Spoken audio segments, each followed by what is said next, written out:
Good afternoon, everybody, and thank you for joining this week's last of January's Risk to Revenue webinar series. We're really excited to have our good friends here from Blumera. Chris, Michael, good to see you. How has your week been? Did you guys get snow like we did here? We've got a fair bit. Yeah. I should carry the camera outside and see because it's just mountains out there. Yeah. I spent Saturday and a good part of Sunday fighting with my generator, thinking we're going to get annihilated and all the things. I ended up breaking the fuel line off the tank. Come to find out, it's molded, so I would have to. Only way I could repair it would be to weld a new one on there. And if you know anything about welding in fuel tanks, probably not a good thing. So no generator, fine. Thank goodness we didn't lose power. But we did wind up by Tuesday afternoon with about 3 feet of snow. Jeez. Yeah, fun. So anyhow, it is what it is. We're really excited to have you guys here today. Chris or Michael, do either one of you want to come up and say hello? Tell us a little bit about Blumera. Which one of you am I pulling up full screen? Sure. I'll jump in. Hi, everybody. I am Michael Keller. I'm the VP of Product here at Blumera. We're a integrated security operations platform focused on the classic kind of SIM, EDR type problems. So especially, in the compliance universe, we solve for a lot of healthcare organizations, a lot of manufacturing companies who have kind of a CMMC challenge or a HIPAA challenge, as well as just generally how do we help small to medium-sized businesses stay secure. So that's really where we focus, partnering with a lot of MSPs to do that. Excited to be here. Thanks, everybody. Awesome. Let's make sure I get the right layout. Yeah, I think this one, maybe that one. No, I like this one. And you know what? I'm going to put you guys side by each. So I'm down here on the bottom. That way we get two Blumera experts side by each. I suppose I should say hello as well. Good afternoon, everybody. Tim Golden, founder and CEO of Compliance Scorecard, where we help your MSP have the risk conversation with your customers by building out compliance scorecards. We're excited to be here with our friends from Blumera, and if I find the right one, there we go. All right, I just need to remember which one it is. So today, we're talking about how are we turning signal into noise, how we're building and dealing with sellable MSP services, where SOC and SOAR tie into all this fun stuff. And so I want to talk a little bit about, I've got some questions over here. When MSPs, they're like dealing with alert fatigue. Me as a Blumera user for Compliance Scorecard, I'm really excited that I don't get alert fatigue, but that volume doesn't necessarily, like other tools. I used to have a different one. I won't talk about that one, but I would get like millions of things a second and I'd be like, I don't know. And so, really being able to dig into clear outcomes for your clients, right?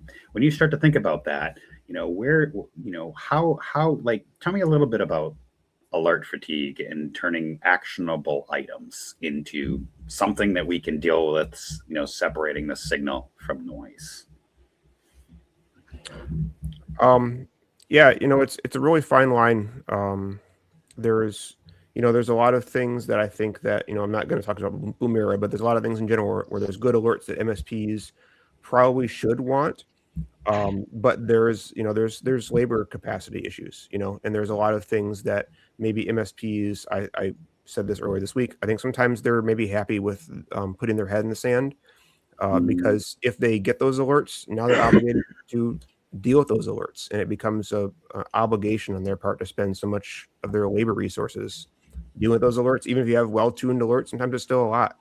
And it really becomes overwhelming for MSPs, especially the smaller ones. I really feel for the small MSPs because they've got somebody that's probably doing deployment, help desk, sales, maybe internal IT at the same time. Maybe it becomes a lot to be able to deal with alerts from all these tools now. Yeah, I remember the first time I rolled out a SIM several years ago. And I was scared because I really had to take a lot of time in the first couple of months to tune these things, right? We were getting all this noise and, we were small. We had 3 or 4 people here. I mean, yeah, we had a full development shop, but it really needed to break that into actionable stuff. I mean, on the flip side, so we have a development shop. We run, 300 plus websites that we manage. It's a whole separate thing. It has nothing to do with compliance scorecard. I've been doing that since the 90s. And, I have protections in place. But if I were to show you our Apache logs and our server logs, just on the 300 measly websites we have, there are thousands and thousands a day. Right? You spun up a VPS one time and I got annihilated on SSH thousands of times. And the damn thing was only up and running for 20 minutes. And so, being able to, find the needle in the stack of needles that's actionable. And that's really what today is about, is finding those needles in the stack of needles. At least for us, and maybe Michael, you could talk a little bit about this, right? I didn't necessarily care about all the blocked attempts, right? I mean, you plug a computer on the internet, you're going to get nailed thousands of times. But do you really care about all the blocked ones? Michael, what are some examples I might care about? Well, and I think some of the way we think about this, and I was just talking to our CEO, we grew out of basically an MSP shop and a reseller shop. And a lot of the way our company and the way I think about this in the market is you have to figure out to some extent what you're really focused on, what's helpful to your organization. I think a lot of companies, they're so used to kind of the noise that they expect it out of their systems. And so we think really intelligently and thoughtfully about how do we make it so there's, kind of that high signal to noise ratio, but then also, what's actually useful to you. So like in an obvious example that I always think about in terms of detection space is impossible travel.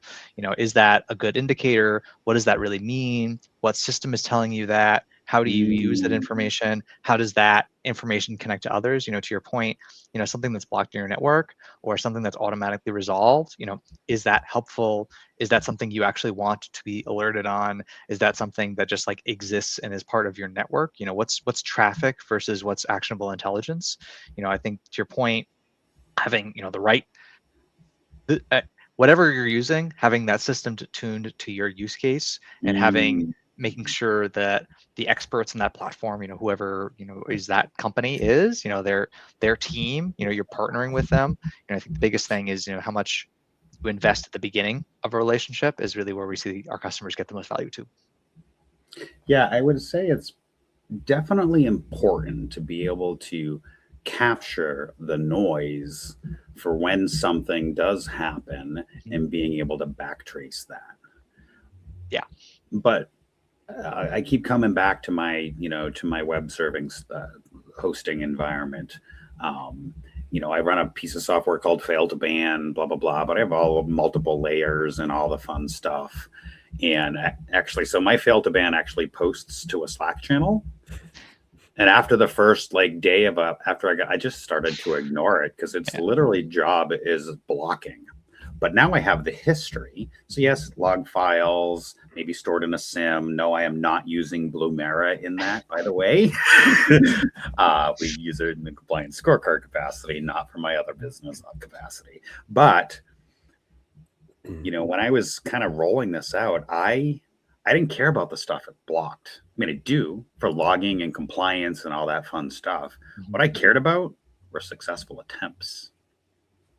Right. And so, when I first rolled out a SIM platform and I was trying to tune it, all I wanted it to do was to send every single device some kind of alert on successful root login. Because that is an outcome that's actionable. And that's really what it was, at least as an MSP. I mean, Chris, you said it beautifully. They're getting inundated not just with a tool monitoring a thing, but they're getting tickets. They're getting this. They're just overwhelmed with noise. Yeah.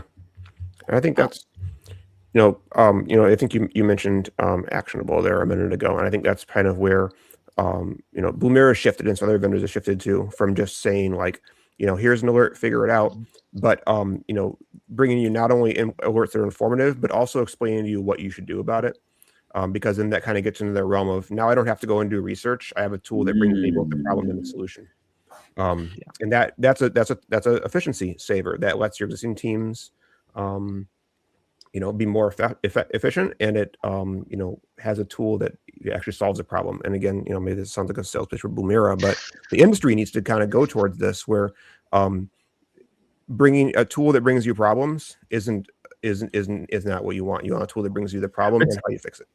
What's that old CEO phrase or that bounces all over? Like, don't come to me with problems, come to me with 3 solutions. Yep. Something like that, whatever the hell it is. I don't know.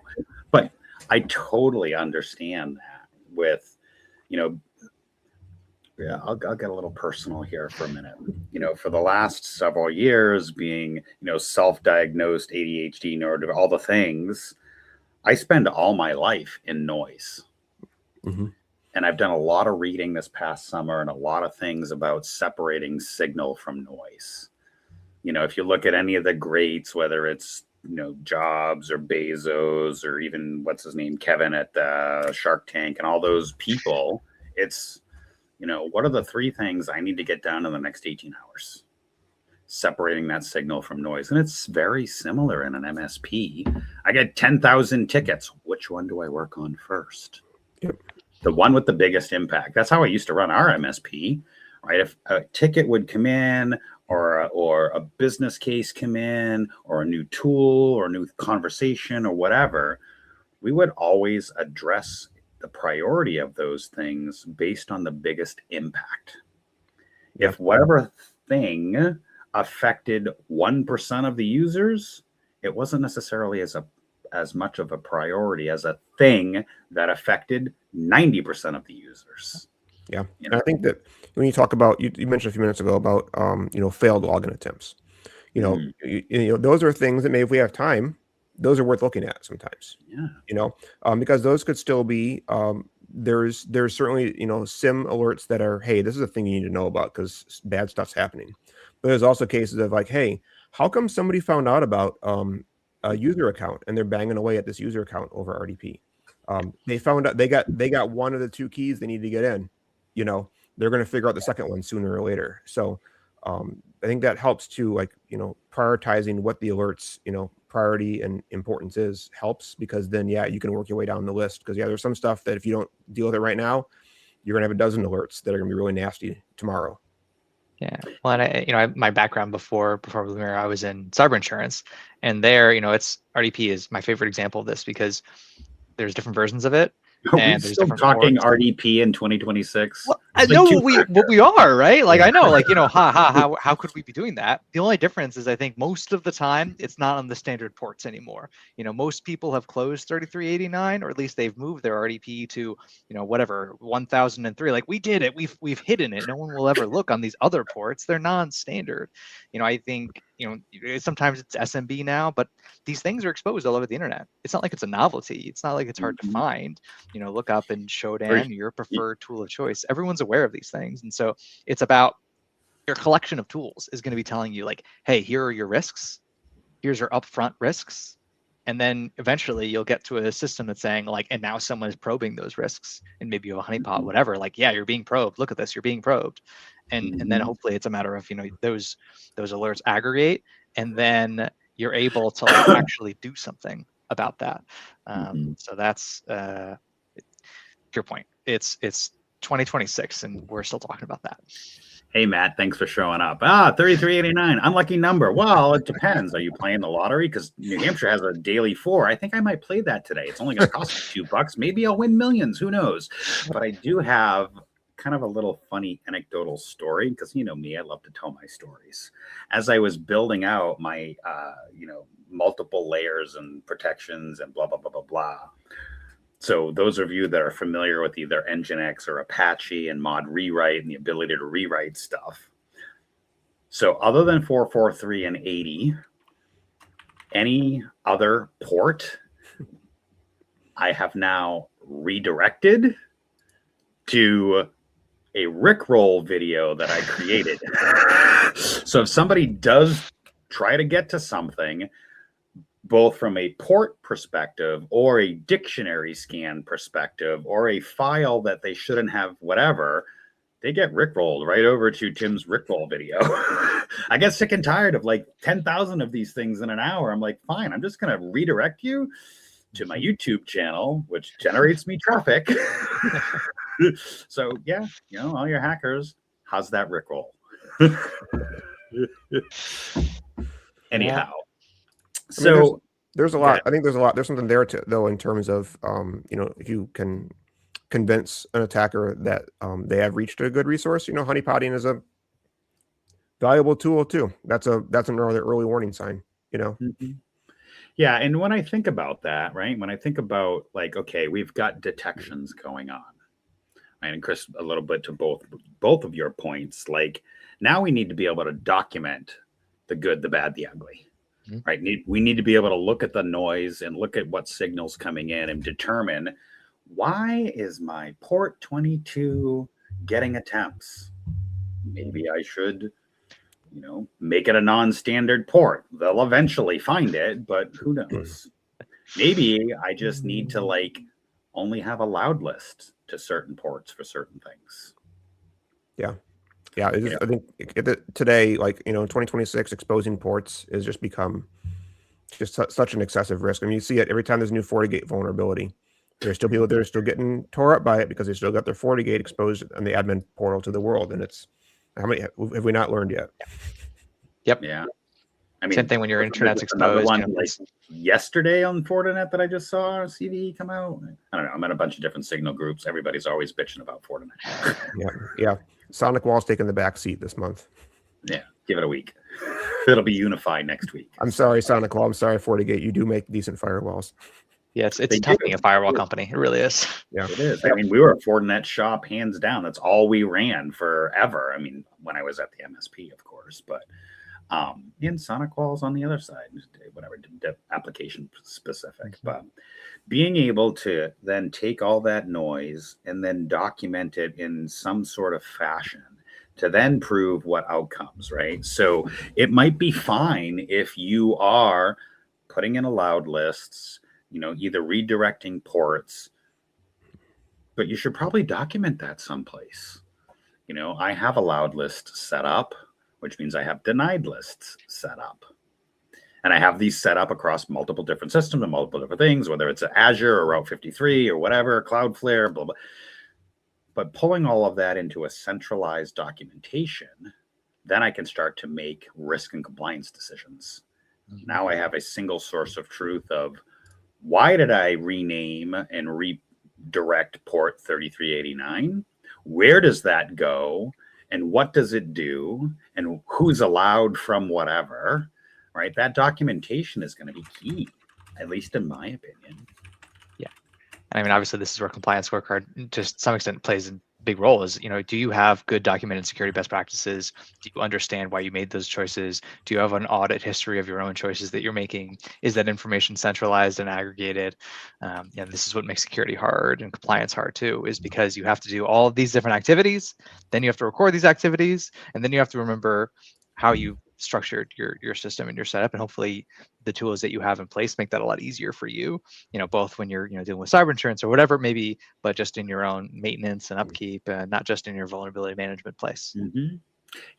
I was thinking about this the other day when I was snow blowing our 17 feet of snow, and I was thinking, okay, this might sound a little bit excessive, but at home, in my house, in my family, I have a disaster recovery plan. I have an incident response plan of how we operate for snowstorms, ice storms, tornadoes, hurricanes, whatever. It's how I don't know, it's just how I work, and my family accommodates that. But then I was thinking, there's a lot of information in my brain as I'm pulling the rocks out of the running snowblower. And I'm like, I shouldn't probably be doing this, because what happens if it cuts my arm off and I bleed to death in the backyard, and now my wife is left with it? And then I'm thinking, is all of my things documented? I probably need what do they call that in the insurance world, Michael? The dead man switch, or there's some kind of insurance where it's like, hey, the guy dies, it covers you. I mean, there's life insurance. I think that's what you No, mean. I don't know if there's there's some other another one. policy. I imagine there Team is. personnel insurance. Okay. Right? I was literally like, okay, I'm sitting here snow blowing, and I'm like, and I'm pulling crap out of and I'm like, oh, that's bad. I should turn it off first. But like, what happens if I die? I mean, But Tim, I'm kind of concerned for you because you're talking about doing, soldering next to fuel tanks. You're talking about rocks out of snow blowers while they're alive. I mean, I'll admit my plan for these kind of scenarios is just slowly close the blinds and hope for the best. So like, I live a different lifestyle. That's how I've aligned with my wife, and This that's is why I the hired entirety of our for a plan. company. Yeah.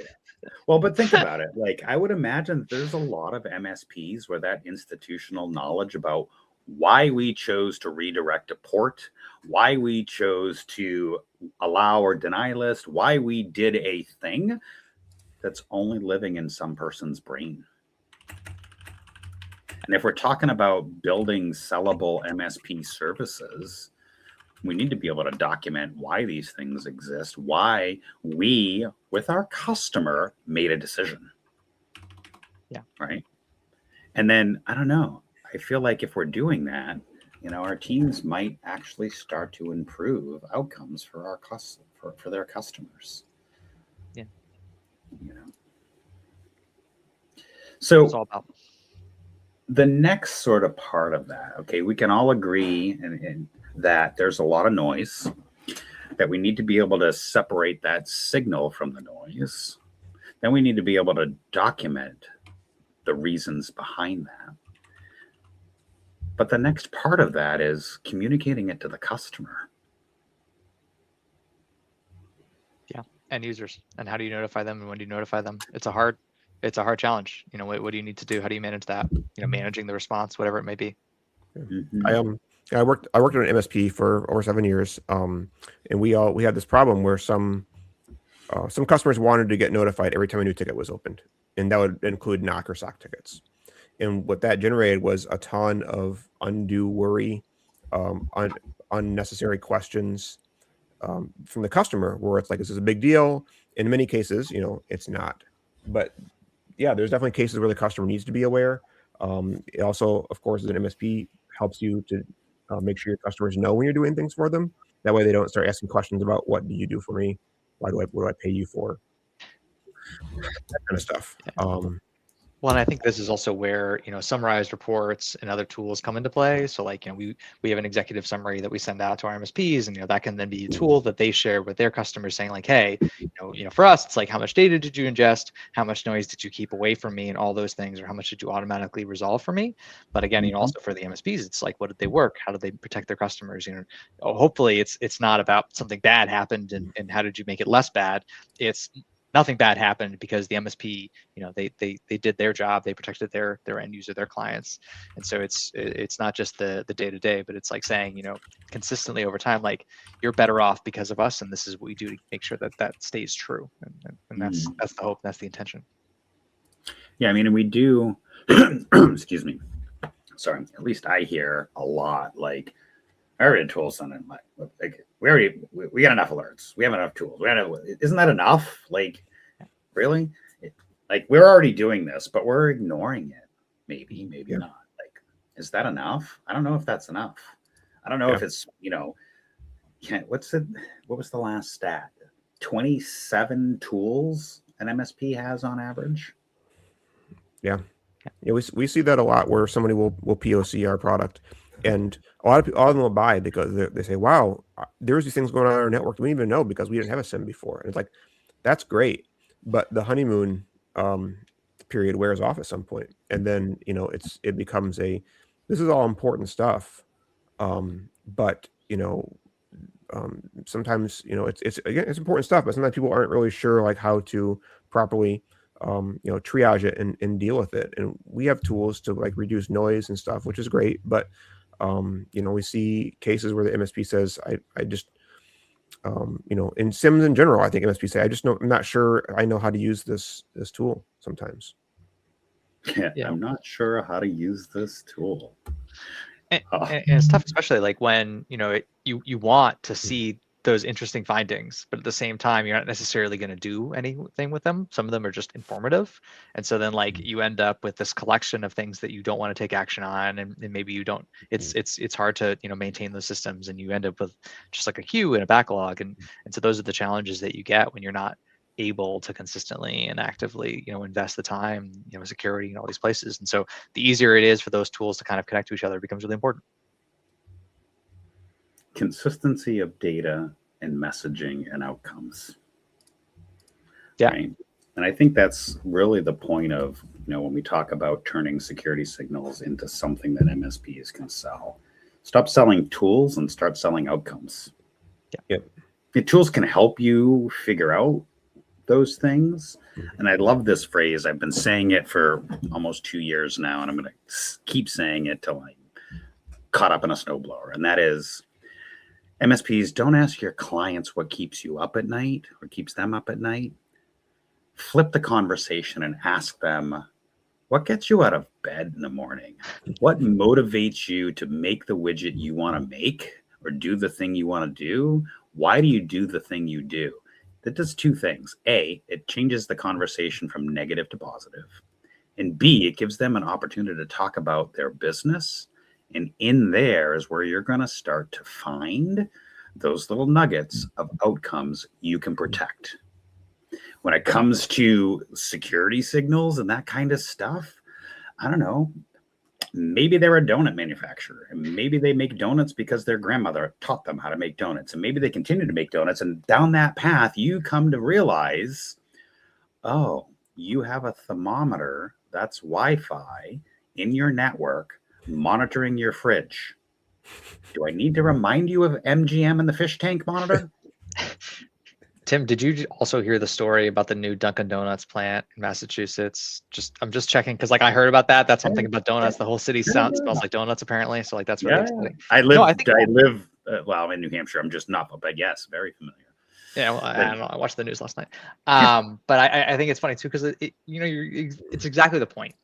Where I get really excited and motivated is when we're talking to a customer and we're talking about their growth, whether that's the MSP growing their business or a company getting better at the widgets that they sell and growing. That at the end of the day, security is a tool so that you can continue to grow your business. And that's what we want to be, is make it as easy as possible so that you're focused on what matters most to you and those outcomes for those companies and those clients. That's why you're really excited, is when we're figuring out like, okay, like let's solve this problem so you can keep growing and you're growing faster and you're really excited about it. We're winning together. I swear to God, you're reading my show notes. I'm really not. That's kind of where I was headed, was like, great. We have some tools, we have some technologies, we can, formalize detection workflows. We can kind of put some process to identify those business outcomes, but isn't that just going to make more work for my team? That's one thing I was mentioning that has 2 points. That and a different point, I'll bring them in together here, is MSPs that are selling individual products in their stack to customers end up with getting drugged down in sales and too many touch points to your customers. But also it makes it much easier for you to lose sight of what you need in terms of overall revenue to pay the people to support those tools. When you're selling SIM and you're saying, hey, do you guys want MFA? Hey, do you guys want security awareness training? Hey, we've got this new email filtering thing. And it's like, you just I've been in that spot where there's been so many tools sold and nobody really thought about who has to back it all up. And you end up with 10,000 seats of 27 different tools. And you kind of get lost in terms of at what point you loaded way too much on there and nobody can manage those tools anymore. If you look at the standpoint of, we as an MSP have things like security, which are included. And it's not just the tools. And we don't really talk about the tools. We talk about, again, the outcomes and the things that all businesses should be doing. And we have this built into the program. Our support stack includes the tools we need, the tools you need, the labor to run those tools, the time included to respond to minor incidents. You package it all together and you're going to get less customers, but your customers are going to actually be on board with the same mindset you're in. And you can charge more, and then you have a predictable model because you can repeat it over and over again because you know what it costs on average to run these tools. And you made a really good point. A hard lesson I had to learn back in my early days of being in the IT space and all that fun stuff was ensuring that I had a champion to do the thing. Mhm. Most of the time that was me and my staff, but whatever. But whether it was a customer or an end user or even just us rolling out a tool, having that human that was the champion, that could be the point person, that could be the reason why that champion, and they don't have to be the most technical, whatever, it doesn't matter, but they're the ones that not only can be accountable and responsible, but empowered to bring it forward, to adopt it, whatever. Like, Chris, you made a really good point. Tool collector with no people to support it. I just want to click a button and yay, have it done. It doesn't work that way. It doesn't work that way in compliance or SOC or SIM or even EDR, MDR, right? No tool is just going to automatically make everybody secure and reduce risk without a champion behind it. Yep. And I think, as again, speaking for somebody that worked in MSP, at some point, the MSP should value their longtime employees, the ones that are the champions of these tools, they're the experts. And when you load too much on there, you end up a revolving door of people who get overwhelmed. They can't handle it anymore. They go on to the next thing. And then you're paralyzed with trying to keep people in those seats and not getting ahead and growing. Mm-hmm. It's funny too. I've spent most of my career now in startups, and there's a classic rule of thumb in many companies like us that there are a few people who just like know things, and those people become kind of connective tissue. And I think that's true for every business. Is you have those people, they're connective tissue, they know things, they care, they show that they care, they make everybody else around them a little bit better, and that's why companies have to invest in their people invest in the company, and it's a two-way street, and you got to recognize those individuals and celebrate them, because they're doing things that no one else is maybe able to do, and that's just really important and powerful. Yeah. Gosh, we can probably keep talking for another hour. Generally, we run this for like 30 minutes. We're already 2 minutes over. I want to make sure that we're still good, but I'd like to make sure that as we kind of start to wind down here, that we kind of leave our MSPs and our listeners with a key takeaway, something that's important from how do we turn security signals into some kind of sellable service. Chris or Michael, either one of you want to go first? Chris, Mike, why don't you go first? All right, cool. Yeah, so I think mine, just to start off, is you invest in the systems and the tools that you're buying and you're choosing, and those systems should then invest in you. And it's a partnership, and the more you take advantage of the partnership and those organizations show their partnership to you, that's something really important. The people spend a lot of time investing in their security, so make sure you're taking full advantage, and make sure the companies that you're investing in are investing back in you, and that you feel good about that partnership. I just think where we're ending, that feels like a good note. Awesome. Yeah. What about you, Mr. Chris? I definitely agree on that. I've dealt with a lot of vendors in the past, buying tools from them, and honestly, I found cases where partnerships are bad, not because the tool is bad, but because the business practices are bad. So I think that's something that I think I work really hard on, being at Bloomera and understanding the space, is to ensure that it's not only a good tool, but that we make the partnership and the business case make sense for our partners. That's pretty much all I work with is MSPs all day, and I understand that they can get probably a very close service elsewhere, but that those other companies don't treat those MSPs like partners. They don't want to grow together, and I think that's a big part of what we want to do, is to grow our business by helping the MSP grow their business. That's awesome. I think if I had to think through, being able to turn signal into something sellable, I'd probably start with understanding the end customer's business.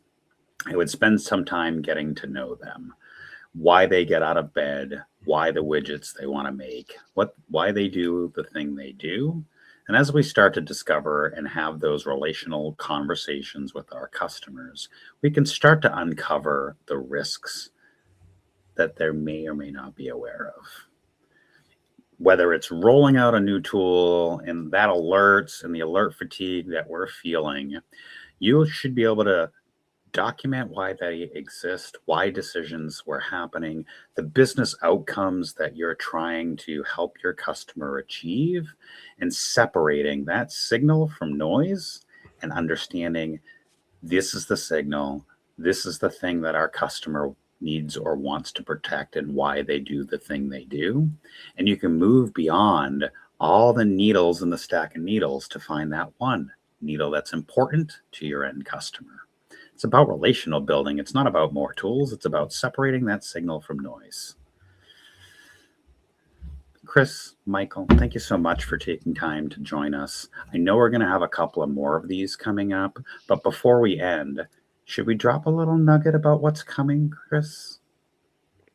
So, I think if anybody who's watching that is a Boomera customer or has heard of Boomera, we did release an API last fall, Michael, summer, fall. I'm going to say summer. Yeah. So we put the API out there to start with because people wanted to use it, and we are very interested in how people are using it, but we're all interested in finding ways where that API can plug into other tools and enrich people's lives and make other tools work better. So we've been talking to Tim about our API and how our API can be used to ease the compliance upkeep and maintenance. Because there are some ways where Boomera is already a great fit for compliance use cases, but it's, again, go back to the honeymoon phase. The honeymoon phase is over. Now it's the day-to-day, week-to-week work of maintaining your compliance. And doing it by hand is certainly an option, but there's better ways out there. And so, we're talking to Tim about what we can do to have the Boomera API, work with the compliance scorecard product to, make your lives easier. I love that. So just imagine, as an MSP, uncovering that risk for your customer. Maybe it's a defense CMMC contractor. Maybe it's a manufacturer that needs ISO, SOC 2, or some other attested framework. Now being able to pull in the power of a SIM into the power of a GRC to build out that ongoing compliance monitoring. Yeah, we got that. Well, we will here very soon. So that is down the road. Once we get that up and going here, we're really excited to work with our friends at Boomera. We'll probably do another little deeper product dive on how does this thing actually work? Why would I want to integrate my SIM into my GRC? Why would I want SOX or GRC playing together? Those will be coming out here in the next couple of weeks. In fact, I think we maybe even scheduled something for April. Hopefully, maybe even before then. So it's possible. Yeah, we are really excited to work with our friends here at Boomera to bring more integrated solutions across the MSP ecosystem. It's time that tools stop being isolated and time we all as vendors played better together. All right, off my soapbox. All right, everybody, thank you so much. We will see you in 2 weeks. For those of you that are going to Right of Boom next week, I believe Boomera will be there. We will be there. All of our friends will be there. Come by, say hello, shake babies and kiss shake hands and kiss babies. Come over and say hello to everybody and stop by all the booths. And remember to thank your vendor. Yep, come see us, booth 13. I think we're booth 80. I don't even know. I don't know. I probably should look at the K-Bug at some point. All right, everybody, have a great rest of your week. For those of you, we'll see you at Right of Boom next week. For everybody else, go to your favorite podcasting tool or mspthoughtleadership.com and do the subscribe thing, and we'll see you all in 2 weeks. Thanks, everybody. Thanks, Tim. See ya.